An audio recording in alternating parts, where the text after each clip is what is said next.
Hello everyone and welcome to a new Notion tutorial.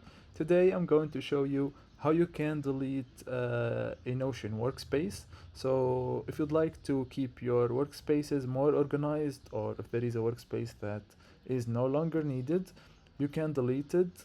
And to do that, all you have to do is select the workspace that you'd like to delete. Let's say I want to delete this workspace, for example.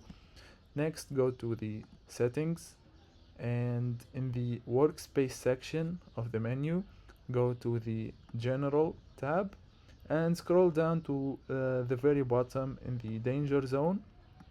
Click on delete entire workspace. Here Notion will ask you, are you sure that you'd like to delete this entire workspace permanently, because this action is irreversible. So make sure to double check that this is the correct workspace that you'd like to delete. Finally, all you have to do is type in the name of your workspace as a confirmation and click on permanently delete this workspace. And that's it. As you can see here, the workspace is no longer found and has been successfully deleted. That's it for today's video. Thank you so much for watching and see you on the next.